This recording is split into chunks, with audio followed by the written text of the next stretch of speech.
Pasangan muda, Brian dan Beverly, yang hidupnya tampak seperti romansa buku cerita, ditemukan tewas mengenaskan di rumah baru mereka. Awalnya, tidak ada jejak perampokan, lalu siapa pelakunya? Dan yang paling mengerikan, motif di balik kejahatan itu bahkan membuat detektif veteran tercengang. Kisah ini akan membuat Anda mempertanyakan segalanya tentang kepercayaan dan keamanan. Jangan sampai ketinggalan detail mengerikan ini. Sebelumnya, siapkan dirimu untuk menyelami kisah yang menegangkan, berbagai spekulasi, dan intrik kasus ini melalui pikiran Anda. Bayangkan suasananya, dengarkan bisikan saksi, dan rasakan dinginnya malam saat kebenaran mulai terkuak. Di akhir video, wajah pelaku sebenarnya akan ditampilkan. Kisah mengerikan ini berkisar pada Brian dan Beverly Mauk, sepasang suami istri yang hidupnya tampak sempurna. Mereka saling mencintai, stabil secara finansial, dan selalu bersemangat untuk menjelajahi dunia bersama. Kebahagiaan mereka terlihat jelas bagi semua orang yang mengenal mereka. Brian dan Beverly adalah sepasang suami istri yang masing-masing berusia 28 dan 27 tahun pada saat kejadian. Brian adalah seorang insinyur sukses, sementara Beverly adalah seorang administrator hotel berbakat, yang juga menekuni pekerjaan penerjemahan. Keduanya berasal dari keluarga yang mendukung dan dikenal sebagai individu yang penuh semangat dan petualangan. Brian dan Beverly pertama kali bertemu pada musim semi tahun 2001 di sebuah pesta. Keduanya adalah mahasiswa saat itu, dan sejak awal, mereka menyadari telah menemukan sesuatu yang luar biasa. Kekaguman yang sama, dengan cepat berkembang menjadi hubungan yang dalam, dan mereka menjadi tak terpisahkan. Mereka saling memperkenalkan diri ke keluarga masing-masing, dan mengungkapkan niat serius mereka untuk menjalin hubungan. Kedua keluarga menyetujui, melihat betapa serasinya mereka saling melengkapi. Sejak usia muda, Brian dan Beverly memang penuh dengan kehidupan dan petualangan. Beverly, seorang atlet berbakat, unggul dalam bisbol dan lari, piawai bermain gitar, dan memiliki bakat mempelajari bahasa baru. Senyum hangat dan kepribadiannya yang bersemangat membuatnya dicintai oleh teman-teman dan rekan-rekannya. Sementara Brian tertarik pada hal-hal yang mendebarkan dan tidak konvensional. Panjat tebing, selancar, dan menyelam adalah hasratnya. Dia melihat risiko sebagai tantangan, bukan bahaya. Seorang petualang sejati, dia memutuskan untuk mengunjungi tujuan baru dan menguasai keterampilan baru setiap tahun. Ketika Brian dan Beverly bertemu, mereka langsung menyadari bahwa mereka berbagi jiwa petualang yang sama. Hubungan ini menjadi dasar bagi ikatan mereka yang penuh gairah dan memuaskan. Bersama-sama, mereka mendaki gunung, bermain ski dan snowboarding, menyelam ke kedalaman laut, dan menaklukkan setiap gelombang dan puncak yang datang. Meskipun romansa mereka cepat dan ikatan mereka tampak sempurna, pasangan itu tidak terburu-buru untuk menikah. Mereka ingin menyelesaikan pendidikan terlebih dahulu. Setelah lulus, mereka fokus menabung untuk rumah. Brian memulai karir yang menjanjikan di sebuah perusahaan industri, sementara Beverly unggul sebagai administrator hotel, di mana bakat multibahasanya adalah aset yang luar biasa. Masa depan mereka tampak cerah, penuh dengan petualangan, cinta, dan mimpi bersama. Setelah mereka kembali, pasangan itu membeli rumah yang luas di Graham, sebuah kota yang tenang di Clearfield County, Pennsylvania. Terletak di dekat hutan dan sungai, daerah yang indah, dan jarang penduduknya itu tampak ideal untuk memulai sebuah keluarga dan menikmati kehidupan yang tenang. Pada tanggal 15 Mei 2006, Brian dan Beverly resmi menjadi suami istri, merayakan persatuan mereka dengan upacara intim di tepi laut, dikelilingi oleh keluarga dan teman dekat. Setelah pernikahan, mereka memulai bulan madu yang panjang, menjelajahi beberapa negara. Brian bekerja sebagai insinyur untuk perusahaan industri besar, sementara Beverly fokus pada pekerjaan penerjemahannya dan memutuskan untuk mengejar gelar kedua. Pasangan itu dengan cepat berkenalan dengan tetangga mereka, dan membentuk persahabatan baru di komunitas. Namun, kehidupan mereka yang penuh kegembiraan dan bebas ini secara tragis berumur pendek. Pada pagi hari Sabtu, 17 November 2007, teman Brian yang bernama Steven tiba di rumah mereka sekitar pukul 8 pagi. Keduanya berencana pergi memancing, tetapi ketika Steven mengetuk pintu, tidak ada jawaban. Steven mengira Brian kesiangan. Dia mengetuk lagi, lebih keras kali ini, tetapi rumah tetap sunyi. Mengira temannya mungkin telah melupakan rencana mereka. Steven menunggu di mobilnya selama 30 menit. Berulang kali mencoba menelepon Brian, tetapi panggilannya tidak dijawab. Steven yang frustrasi dan sedikit kesal memutuskan untuk pergi memancing sendiri. karena dia membawa semua peralatan memancingnya. Saat hari terus berlalu, dan dia masih belum mendengar kabar dari Brian atau Beverly, Stephen semakin gelisah. Sore itu, dia kembali ke rumah mereka untuk memeriksa lagi. Sekali lagi, tidak ada jawaban di pintu. Merasa khawatir, Stephen memutuskan untuk berjalan di sekitar properti dan mengintip melalui jendela. Brian bukanlah tipe orang yang menghilang tanpa memberitahu siapapun. Dan kegelisahan Stephen yang semakin besar mendorongnya untuk menyelidiki lebih jauh. Ketika dia mencapai garasi, Stephen mengintip melalui jendela kecil dan melihat mobil pasangan itu terparkir di dalam, yang membuatnya semakin cemas. Bergerak ke jendela ruang tamu, dia mencoba melihat ke dalam. Sudah mulai gelap, dan tanpa lampu menyala di dalam rumah, sulit untuk melihat apapun dengan jelas. Namun, apa yang sedikit bisa dia lihat membuat jantungnya berdebar. TV tergeletak telungkup di lantai, dan di baliknya, sesuatu yang besar dan diam tergeletak di tanah. Stephen bergegas ke mobilnya, mengambil senter pancingnya, dan mengarahkan sinarnya ke ruang tamu. Pemandangan itu membekukannya dalam teror. Di lantai, tergeletak dua tubuh, sebagian tertutup selimut, berlumuran darah. Kaki telanjang menonjol dari satu sisi, dan sebuah tangan terlihat di sisi lain. Stephen yang ketakutan segera menelepon layanan darurat dan tinggal di luar rumah, menunggu aparat tiba dengan cemas. Ketika petugas tiba di tempat kejadian, Stephen adalah orang pertama yang diinterogasi. Dia menceritakan kejadian hari itu, dan menyatakan penyesalan mendalam karena tidak menyelidiki lebih lanjut selama kunjungan sebelumnya.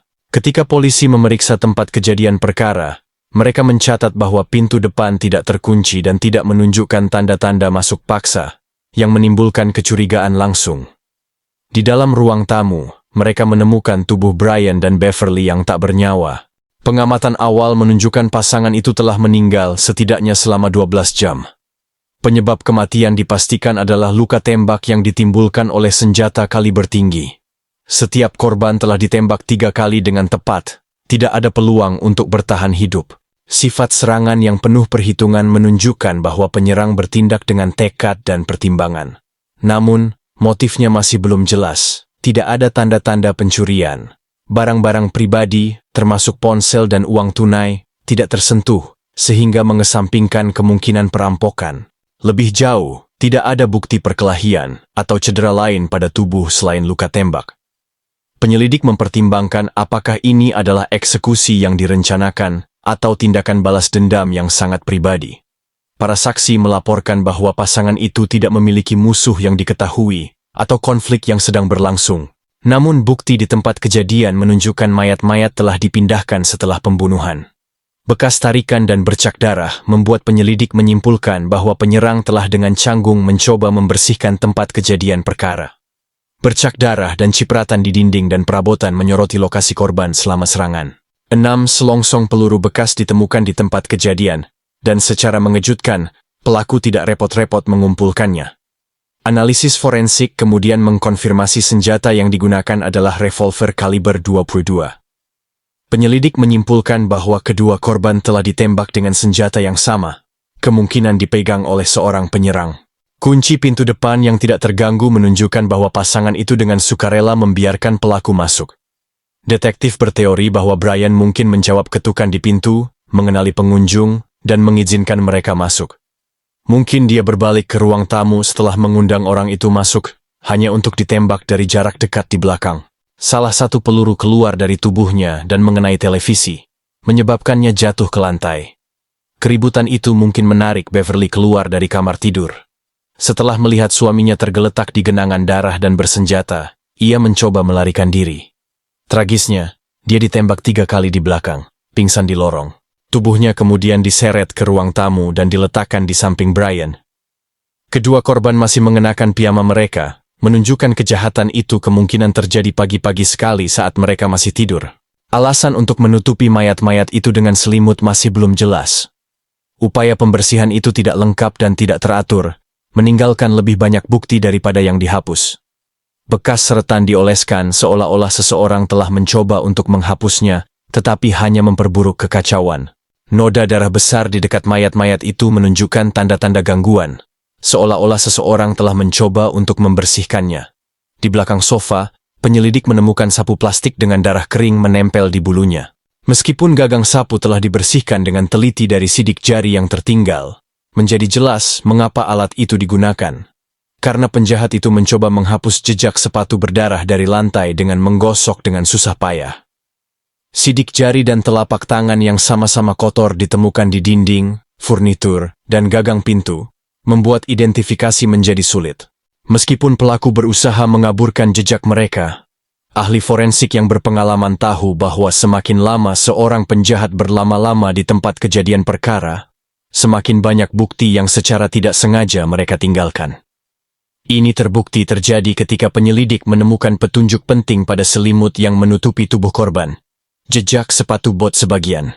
Awalnya, jejak itu tidak jelas karena tidak ternoda darah, melainkan tercetak di area di mana lantai hanya memiliki lapisan tipis darah, dan pola tapak terlihat pada kain di bawah selimut.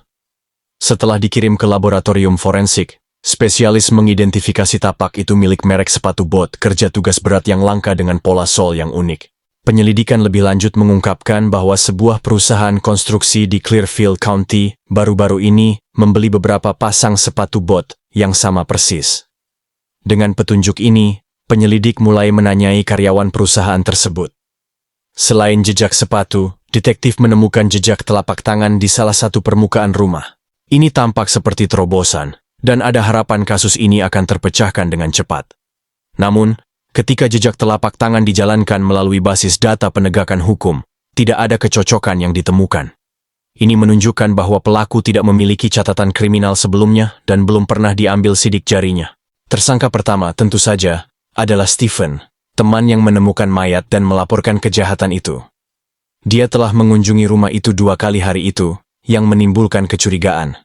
Stephen menjelaskan bahwa awalnya dia mengira Brian dan Beverly hanya tidur. Itulah sebabnya dia tidak menelepon polisi. Sampai kemudian, ketika dia mengetahui bahwa dia dianggap sebagai tersangka, dia terkejut dan marah, bersikeras bahwa dia telah menghabiskan hampir sepanjang hari memancing sendirian di tepi sungai, lokasi di mana tidak ada yang bisa memverifikasi keberadaannya, meninggalkannya tanpa alibi. Terlepas dari klaimnya, penyelidik memeriksa rekaman kamera, lalu lintas untuk mengkonfirmasi keberadaannya. Rekaman tersebut menguatkan cerita Stephen, menunjukkan bahwa dia memang menghabiskan hari itu bepergian ke dan dari lokasi pemancingan.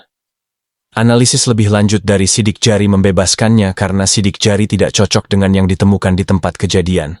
Uji residu tembakan di kulit dan pakaiannya juga hasilnya negatif.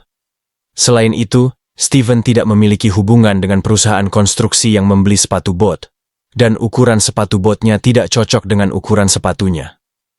Tanpa bukti yang menghubungkannya dengan kejahatan, semua kecurigaan terhadap Stephen dibatalkan. Sementara itu, detektif mewawancarai tetangga untuk mencari petunjuk baru. Ketika mereka mengetuk pintu Daniel dan Jennifer yang tinggal di seberang jalan dari keluarga Mock, mereka menerima petunjuk yang menjanjikan. Daniel menjawab dan menjelaskan bahwa istrinya Jennifer sedang bekerja, tetapi dia bersedia menjawab pertanyaan mereka. Dia mengungkapkan kepada mereka bahwa sekitar pukul 5.30 pagi pada hari kejahatan, dia mendengar suara-suara tidak biasa yang datang dari rumah keluarga Mock. Suara keras yang kemudian dia sadari kemungkinan adalah tembakan. Merasa penasaran dan waspada, Daniel mengintip keluar jendelanya dan melihat sebuah truk pickup putih diparkir di dekat kediaman keluarga Mock. Dia yakin kendaraan itu bukan milik pasangan itu. Beberapa menit setelah suara-suara itu terdengar, 2 pria keluar dari rumah. Meskipun Daniel tidak bisa melihat mereka dengan jelas karena cahaya redup tepat sebelum fajar, dia memberikan deskripsi terperinci tentang pengemudi truk. Menurut Daniel, pengemudinya adalah seorang pria kulit putih berusia sekitar 40 tahun dengan tubuh kekar. Rambut hitam panjang diikat ke belakang dengan ekor kuda, dan kumis. Dia juga melihat tato di tangan kiri pria itu, meskipun dia tidak bisa melihat desainnya. Sementara informasi ini tampak menjanjikan, tidak ada tetangga lain yang melaporkan hal serupa. Teman, keluarga, dan rekan kerja Brian dan Beverly tidak dapat mengidentifikasi siapapun di lingkaran mereka yang cocok dengan deskripsi atau mengendarai truk seperti itu. Selain itu, tidak ada kamera lalu lintas di dekatnya yang menangkap kendaraan tersebut. Hal ini membuat para penyelidik menduga para pelaku mungkin telah menggunakan jalan belakang melalui hutan untuk menghindari deteksi. Truk itu ditandai dalam peringatan di seluruh wilayah, tetapi tidak ada petunjuk yang masuk. Tersangka baru muncul selama percakapan dengan detektif. Ibu Beverly ingat bahwa putrinya telah menyebutkan seorang tetangga, Jeremy Flint, beberapa bulan sebelum kejahatan. Jeremy, seorang pria berusia 22 tahun, telah berada di bawah radar penegakan hukum karena berurusan dengan zat-zat ilegal. Rumahnya dikenal sering dikunjungi oleh orang-orang yang mencurigakan, dan tetangga lain telah berbicara negatif tentangnya. Hal ini mendorong para penyelidik untuk mempertimbangkan Jeremy sebagai kemungkinan tersangka dalam pembunuhan ganda tersebut. Ketika petugas mengunjungi rumah Jeremy, dia tidak ada di sana. Awalnya mereka mengira dia mungkin telah melarikan diri setelah melakukan kejahatan tersebut. Pemeriksaan lebih lanjut terhadap tetangga mengungkapkan bahwa sesaat sebelum tragedi itu, Brian dan Beverly telah menyelenggarakan pesta kecil. Jeremy, tanpa diundang dan di bawah pengaruh obat-obatan, muncul tiba-tiba. Para saksi menggambarkan perilakunya sebagai agresif. Dia melecehkan beberapa wanita, menghina tamu, dan menyebabkan konflik. Akhirnya dia dipaksa pergi, tetapi sebelum pergi, dia bersumpah bahwa pasangan itu akan menyesalinya. Keesokan harinya, Brian dan Beverly menemukan beberapa barang hilang dari rumah mereka, termasuk ponsel dan senjata api dengan amunisi yang telah disimpan di laci dapur. Mereka mencurigai Jeremy bertanggung jawab. Pasangan itu memutuskan untuk menghadapinya. Mereka pergi ke rumah Jeremy dan dengan tenang tetapi tegas menuntut barang-barang mereka kembali, memperingatkannya bahwa mereka akan menghubungi polisi jika barang-barang itu tidak dikembalikan. Ancaman impulsif yang dilakukan kepada seseorang yang terkait dengan kegiatan kriminal ini bisa menjadi langkah yang berisiko. Jeremy menyangkal telah mengambil apapun dan menolak untuk mengembalikan barang-barang tersebut. Namun, keesokan harinya, barang-barang yang hilang secara misterius ditemukan di halaman belakang rumah pasangan itu. Brian dan Beverly yakin bahwa Jeremy telah menaruhnya di sana semalaman. Sementara insiden itu tampaknya telah teratasi, Beverly tetap gelisah. Dia menjadi takut sendirian di rumah dan mulai mendesak suaminya untuk mempertimbangkan pindah ke lingkungan yang berbeda. Ketika Jeremy akhirnya kembali ke kota, penegak hukum menahannya untuk diinterogasi. Segera menjadi jelas bahwa dia telah keluar kota selama hampir seminggu, kembali sehari setelah kejahatan. Dia telah melakukan perjalanan ke negara bagian lain untuk mengunjungi orang tuanya dan tinggal bersama mereka selama 6 hari. Alibinya dikuatkan oleh beberapa saksi dan rekaman pengawasan dari sebuah bar, menunjukkan dia telah minum dengan teman-teman pada malam kejadian. Selain itu, analisis forensik mengkonfirmasi bahwa sidik jari dan telapak tangan Jeremy tidak cocok dengan yang ditemukan di tempat kejadian. Tanpa bukti yang menghubungkannya dengan kejahatan, Jeremy dikesampingkan sebagai tersangka.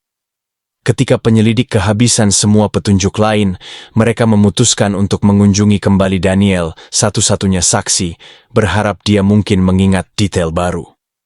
Selama kunjungan tindak lanjut ini, cerita Daniel mulai berubah. Dia tiba-tiba ingat lebih banyak tentang para pelaku, termasuk apa yang mereka kenakan. Dia bahkan menggambarkan salah satu pria keluar dari rumah dan melihat bekas luka di pipinya. Ini adalah perubahan yang mengejutkan karena Daniel sebelumnya menyatakan bahwa wajah pria itu dikaburkan oleh hoodies. Seorang detektif meminta Daniel untuk menunjukkan jendela yang telah dia lihat selama insiden itu. Setelah memeriksa pemandangan, detektif menyadari bahwa meskipun siang hari, akan tetap sulit untuk melihat detail yang jelas dari seseorang di seberang jalan, terutama mengingat kejahatan terjadi saat fajar. Perbedaan ini menunjukkan Daniel mungkin tidak jujur. Tetapi mengapa dia berbohong? Apakah dia terlibat dalam kejahatan tersebut? Ketika penyelidik meminta untuk melihat sepatu Daniel, dia menunjukkan beberapa pasang sepatu Keds, sepatu bot, dan sepatu pantofel. Tetapi tidak ada yang cocok dengan jejak kaki yang ditemukan di tempat kejadian.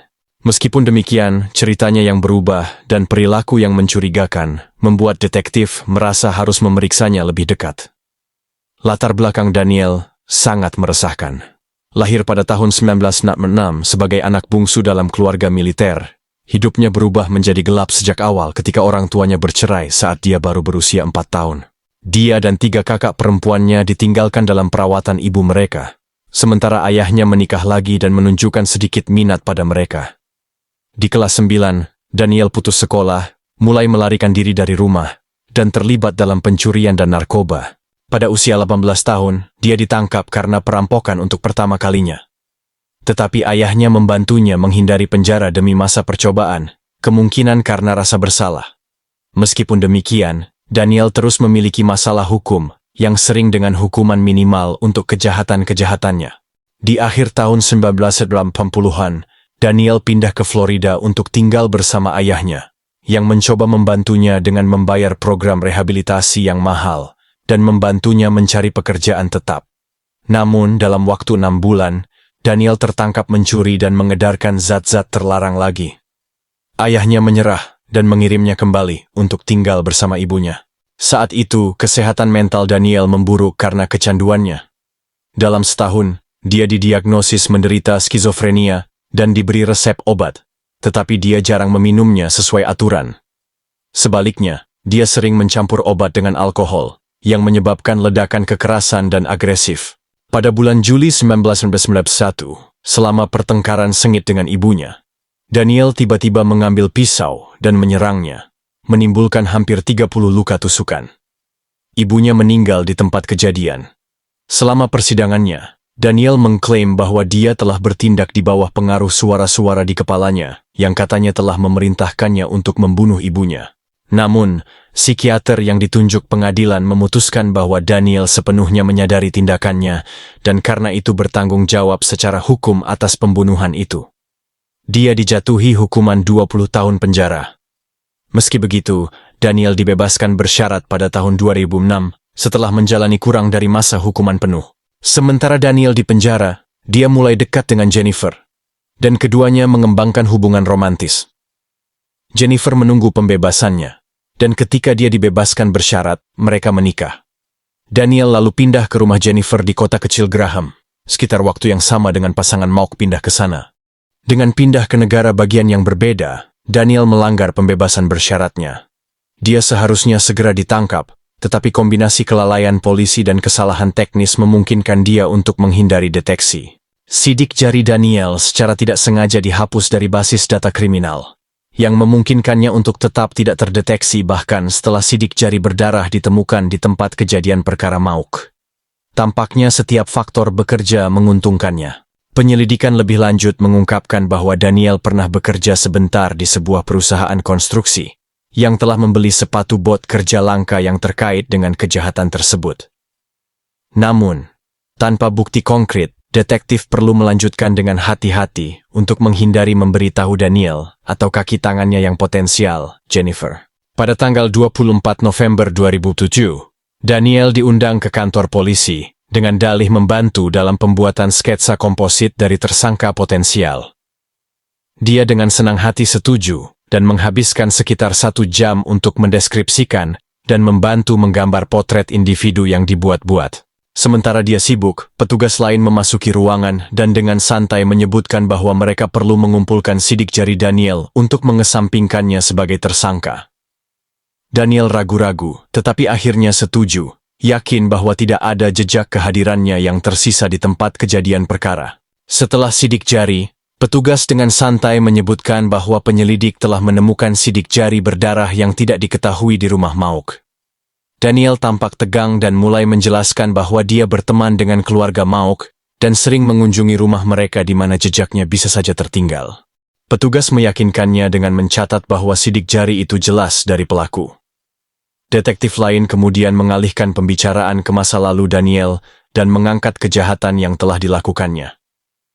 Ini mendorong Daniel untuk mengakui bahwa dia telah membunuh ibunya. Dia mulai menceritakan rincian kejahatan itu dengan antusiasme yang meresahkan, sambil tersenyum saat dia menggambarkannya, menunjukkan tanda-tanda psikopati. Sementara itu, spesialis forensik membandingkan sidik jari Daniel dengan yang ditemukan di tempat kejadian perkara, dan hasilnya kembali sebagai kecocokan yang sempurna. Detektif menghadapkan Daniel dengan bukti, dan sikapnya yang sombong dengan cepat berubah menjadi amarah. Sebelum dia bisa bereaksi, petugas memborgolnya dan menahannya. Menghadapi bukti yang sangat banyak terhadapnya, Daniel tidak punya pilihan selain mengaku. Dia menjelaskan bahwa pada malam sebelum kejahatan, dia menghabiskan beberapa jam di bar minum dan menggunakan narkoba. Ketika dia kehabisan uang untuk membayar tagihannya, staf bar mengusirnya, mengancam akan memanggil polisi. Dalam kemarahan, Daniel ingat bahwa dia telah mentato tetangganya, Brian Mauk, bulan sebelumnya sebagai isyarat ramah. Namun, Daniel memutuskan bahwa Brian berutang pembayaran untuk pekerjaan itu, dan secara sewenang-wenang menuntut 50 Dwellers bersenjatakan revolvernya. Dia pergi ke rumah keluarga Mauk pada pukul 5 pagi ketika pasangan itu masih tidur. Brian, kesal dengan kunjungan awal, membuka pintu dan langsung dihadapkan oleh permintaan Daniel untuk uang. Bingung dan frustrasi, Brian menolak, memberitahu Daniel untuk kembali setelah dia sadar. Tetapi Daniel bersikeras. Untuk meredakan situasi, Brian memutuskan untuk membayar dan pergi mengambil uang dari kamar lain. Saat Daniel berjalan pergi, dia membuat komentar yang menurut Brian menyinggung, yang memicu kemarahan Daniel. Dalam keputusan sepersekian detik, dia mengeluarkan senjatanya dan menembak Brian 3 kali di belakang. Tembakan itu membangunkan Beverly, yang keluar untuk menyelidiki. Dia melihat suaminya tergeletak di genangan darah dengan Daniel berdiri di atasnya dengan pistol di tangan. Menyadari bahayanya, dia mencoba melarikan diri ke kamar tidur. Tetapi Daniel menembaknya 3 kali di belakang sebelum dia bisa melarikan diri.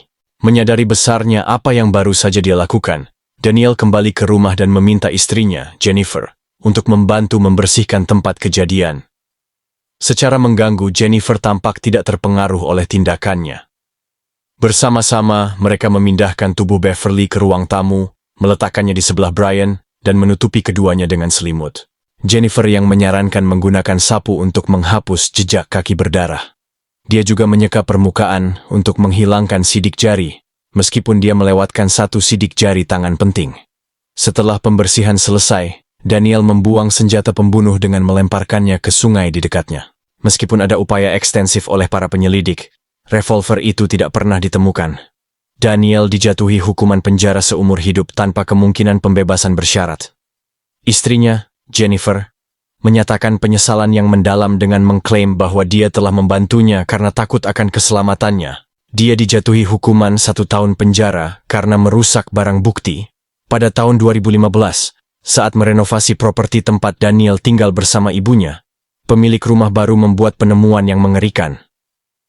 Selama penggalian halaman belakang, mereka menggali sisa-sisa manusia. Analisis forensik mengkonfirmasi bahwa sisa-sisa itu milik seorang tetangga muda yang hilang pada tahun 1990.